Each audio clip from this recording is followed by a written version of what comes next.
नमस्कार, मैं आपका ज्योतिषी मोहन जी नक्षत्रवाणी चैनल से माँ तारा को प्रणाम करते हुए अपने गुरु के चरण में शीश नवाते हुए आप सबों का बहुत बहुत बहुत नमन। आज का विषय है कि गुरुवार यानी बृहस्पतिवार हमें क्या करना चाहिए, क्या नहीं करना चाहिए। तो इसी तथ्य पे मैं आज चर्चा कर रहा हूं, तो बने रहें। मेरे चैनल को लाइक करें, सब्सक्राइब करें, शेयर करें और बने रहें।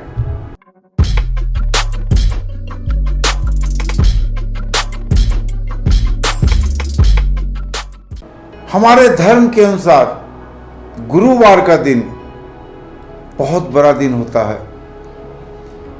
क्योंकि गुरु शिक्षा के कारक हैं, गुरु मान सम्मान के कारक हैं, गुरु धन वैभव के कारक हैं, गुरु पुत्र संतान के कारक हैं, गुरु आपको हर तरह का मान प्रतिष्ठा दिलाने के कारक हैं।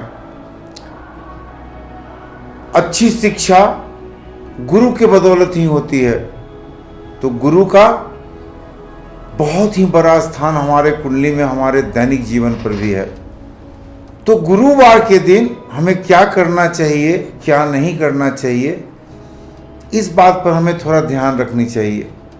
हम प्रायः किसी भी दिन कोई भी कार्य कर लेते हैं जिससे घर की मानसिक शांति, धन की कमी, बेरोजगारी, आपस में मनमुटाव होता रहता है। तो आज मैं बता रहा हूं कि गुरुवार को आपको क्या करना चाहिए, क्या नहीं करना चाहिए। सबसे पहले हमारी माताओं बहनों के लिए कि गुरुवार के दिन बाल नहीं धोनी चाहिए। भूल कर भी गुरुवार के दिन हमारी माताओं बहनों को बाल नहीं धोनी चाहिए। हमारे भाइयों को भी गुरुवार के दिन साबुन का इस्तेमाल नहीं करनी चाहिए। गुरुवार के दिन नाखून नहीं काटनी चाहिए, बाल नहीं काटनी चाहिए, चाहे वो महिलाएं हों चाहे पुरुष हों। तो ये अत्यंत ही आवश्यक है, हमारे दैनिक उपयोग में लाने वाली चीजें हैं। हम लोग दैनिक इसको कार्य करते हैं, सेविंग वगैरह, तो गुरुवार को इससे बचनी चाहिए। गुरु का दिशा ईशान कोण होता है और ईशान कोण ही हमारा श्रेष्ठ दिशा है और हमारे पुत्र का भी दिशा ईशान कोण ही है। तो ईशान कोण को साफ सुथरा रखना जरूरी है। गुरुवार के दिन कपड़े नहीं धोने चाहिए। गुरुवार के दिन धोबी को कपड़ा नहीं देनी चाहिए। गुरुवार के दिन अगर आप घर की सफाई, तो जरूरी है, घर की सफाई करते हैं, तो घर की सफाई में कहीं भी तेजाब, साबुन, सर्फ तथा जो भी आप केमिकल्स डालते हैं, तो गुरुवार के दिन घर की सफाई में ये सब केमिकल, साबुन, सर्फ और किसी भी तरह का केमिकल का प्रयोग पूर्ण वर्जित है। गुरुवार के दिन अपने घर से कबाड़ नहीं निकालनी चाहिए। कबाड़ जो टूटी फूटी चीज है जिसको हम लोग निकाल के फेंक देते हैं। गुरुवार के दिन अपने घर से निकाल के कबाड़ नहीं बेचनी चाहिए। गुरुवार के दिन कागज, कॉपी, अखबार, किताब भूल कर भी नहीं बेचनी चाहिए। तो गुरुवार को करना क्या चाहिए, इस बात पर हम ध्यान देते हैं। गुरु का रंग पीला है, तो गुरुवार के दिन आप कोशिश करें कि पीला कपड़ा का प्रयोग करें, पीला वस्त्र धारण करें, पीला रुमाल अपने पास रखें। गुरुवार के दिन भूल कर भी काला और नीला दो रंग का वस्त्र का इस्तेमाल भूल कर भी न करें। गुरुवार के दिन भोजन में चने का दाल का प्रयोग आप जरूर करें। गुरुवार के दिन बेसन से बना हुआ भोजन का प्रयोग जरूर करें। बेसन का हलवा का प्रयोग जरूर करें। बेसन की मिठाई का प्रयोग जरूर करें। चने का दाल का तो प्रयोग मैंने बताया, लेकिन भूल कर भी गुरुवार के दिन चना का प्रयोग नहीं करें, चने का दाल का प्रयोग करें, क्योंकि चना शनि का कारक होता है और चने का दाल बृहस्पति का कारक होता है। तो चने का दाल का प्रयोग करें, बेसन का प्रयोग करें, बेसन का हलवा का प्रयोग करें। गुरुवार के दिन चंदन, पीला चंदन, हल्दी शुद्ध और केसर को मिलाकर अपने मस्तक पर लगावें। अगर गुरुवार के दिन आप चंदन, केसर और हल्दी को मिलाकर अपने मस्तक पर लगाते हैं तो गुरु से काफी लाभ होगा। और गुरु से ही लाभ नहीं होगा आपको, अगर केतु आपकी कुंडली में गलत जगह पर बैठा हुआ है और अशुभ परिणाम दे रहा है तो केतु की भी शांति इससे होगी। तो गुरुवार को भूल कर भी आप लाल काला टीका ना लगावें, चंदन, केसर और हल्दी का टीका अपने मस्तक पर जरूर लगावें, ये आपको बहुत ज्यादा लाभ देगा। अगर गुरुवार को आप किसी भी दिशा में निकलते हैं, अब बहुत जरूरी काम है आपको, तो घर से निकलने के पहले एक छोटा सा उपाय आप कर लें।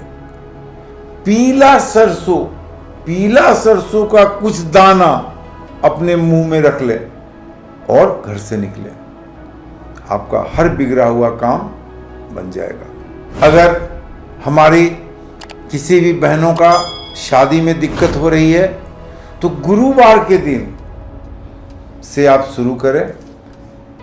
नहाने का शुद्ध जल में 1 चम्मच शुद्ध पीला हल्दी का पाउडर मिला दें, उससे नहाएं। ऐसा आप लगातार 33 दिन तक नहाते हैं, यानी गुरुवार से शुरू करना है आपको। शुद्ध जल में शुद्ध हल्दी का पाउडर मिला के 1 चम्मच आप नहाते हैं तो 33 दिन पूरे होते होते आपकी शादी तय हो जाएगी। तो गुरु का महत्व हमारे जीवन में बहुत ही ज़्यादा है। गुरुवार के दिन ऐसे भी हमारे समाज में ये चीज़ प्रचलित है कि नॉन वेज का सेवन नहीं करना है, और प्राय देखने में आता है कि गुरुवार के दिन हम लोग नॉन वेज का सेवन नहीं करते हैं। समाज के बहुत सारे तबके नॉन वेज का सेवन नहीं करते हैं। तो गुरुवार के दिन नॉन वेज का सेवन पूर्ण वर्जित है। गुरुवार के दिन खट्टा पदार्थ खाना पूर्ण वर्जित है। खट्टा पदार्थ गुरुवार के दिन न खाएं।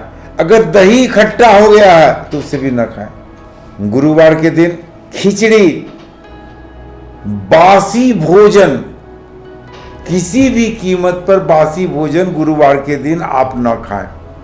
गुरुवार के दिन कोई भिखारी अगर आपके पास आता है तो उसे भी बासी भोजन न दें। बासी भोजन, चाहे फ्रिज में रखा हुआ भोजन, गुरुवार के दिन तो मत खाएं। और बासी भोजन न किसी को खाने के लिए दें। कोई भिखारी भी आपके पास आता है भोजन के लिए तो उसे भी न दें। तो बासी भोजन पूर्ण वर्जित है गुरुवार के दिन। कहा जाता है कि गुरुवार के दिन केला नहीं खानी चाहिए, क्योंकि विष्णु का वास केला के वृक्ष में होता है, विष्णु का फल है। तो गुरुवार के दिन हम नहीं खाएंगे। हमारे सारे शास्त्रों में ये दिया हुआ है कि केला नहीं खानी चाहिए। मगर अगर आप पीले केले का भोग लगाते हैं तो आप पीला केला प्रसाद के रूप में ग्रहण कर सकते हैं। हरा केला का भोग लगाना पूर्ण वर्जित है। तो पीले केले का अगर भोग लगाते हैं तो पीला केला, भोग लगाया हुआ पीला केला आप खा सकते हैं। अब ये सदा याद रखिए कि गुरुवार के दिन सरसों का तेल का दीपक या किसी भी तेल का दीपक गुरुवार के दिन नहीं जलानी चाहिए।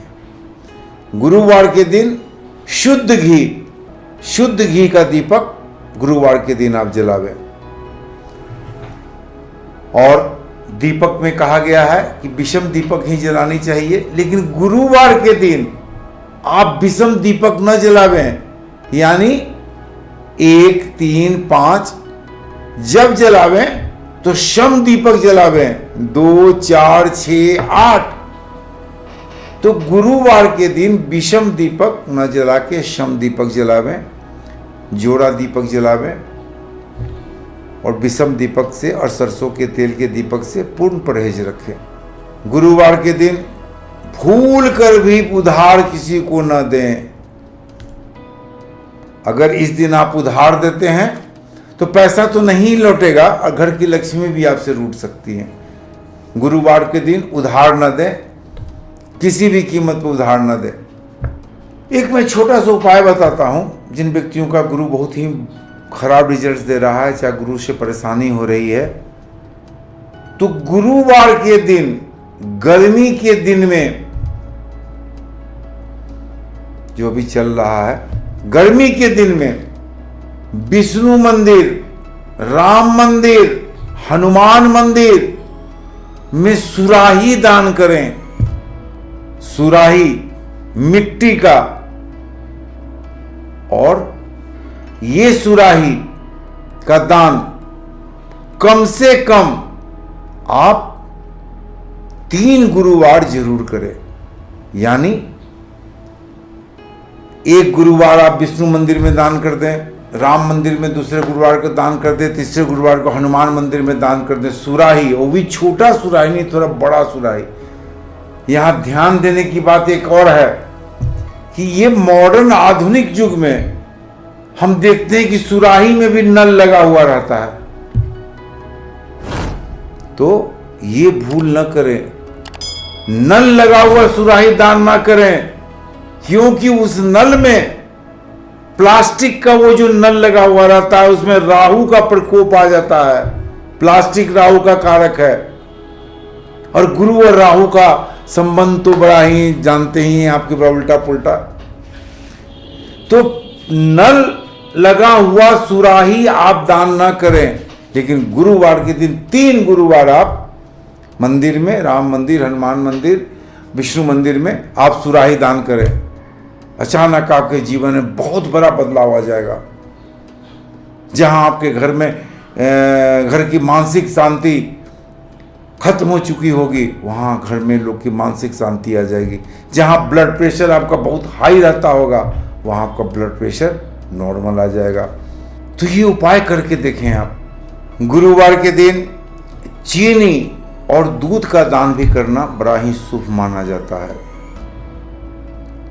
अगर आपके व्यापार में बहुत सारी कठिनाइयां आ रही है, कर्ज से परेशान हैं, व्यापार चल नहीं रहा है, सब कुछ आपके पास आपके व्यापार स्थल पर मौजूद है, और आपके सामने वाले का व्यापार चल रहा है, सेम चीज रखे हुए वो भी और आप भी रखे हुए हैं, लेकिन आपके यहाँ कोई कस्टमर आता नहीं है। ऐसे में आप एक पान का पत्ता ले, पान के पत्ता में हल्दी का 2 गांठ रख दें तथा उसको पीले धागे से बांध दें। मोटा पीला धागा आता है उससे, अब बहुत कस के मत बांधे, ऐसा बांधे कि हल्दी गिरे नहीं। ऐसा 3 पान का पत्ता बांधे आप, यानी 3 का पान पत्ता लें, 2-2 हल्दी सब में लेके बांध दें। बांध देने के बाद आप शिव मंदिर जाएं, शिव जी के ऊपर चढ़ा दें। विष्णु मंदिर जाएं, विष्णु जी के चरणों में चढ़ा दें। हनुमान मंदिर जाएं और हनुमान जी के चरणों में चढ़ाएं। आप ऐसा 12 गुरुवार करते हैं। 12 गुरुवार करते हैं, तो जहां आपका व्यापार बिल्कुल थम सा गया था, कोई स्तंभित कर दिया था, आपका व्यापार चल निकलेगा। आप कोशिश करें। और इसके बारे में अधिक जानकारी आपको चाहिए तो फिर हमसे बात कर लेंगे। मेरा फ़ोन नंबर वगैरह, आप व्हाट्सएप नंबर वगैरह चलता रहता है स्क्रीन पर, आप हमसे बात कर सकते हैं। परंतु आप इसे करके देखें, आपको निराशा नहीं होगी। जिस बच्ची की शादी में बहुत सारी परेशानियां आ रही है, चाहे गुरु उनको बहुत परेशान कर रहा है, चाहे उन बच्चे की शिक्षा में परेशानी आ रही है, तो हम जैसे ज्योतिषी तो आपको पीला पुखराज लिख देंगे, कुछ टुपाज लिख देंगे,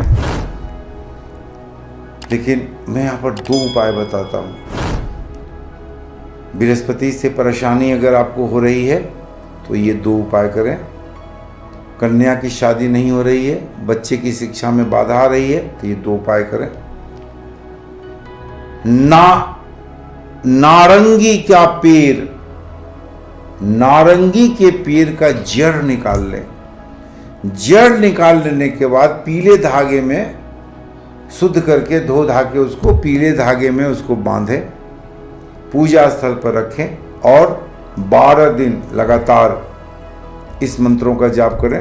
अपने मुट्ठी में उसको लेके ओम ग्राम ग्रीम ग्रौम सह गुरुवे नमः, ओम ग्राम ग्रीम ग्रौम सह गुरुवे नमः, ऐसा जाप पूरे 108 बार होना चाहिए।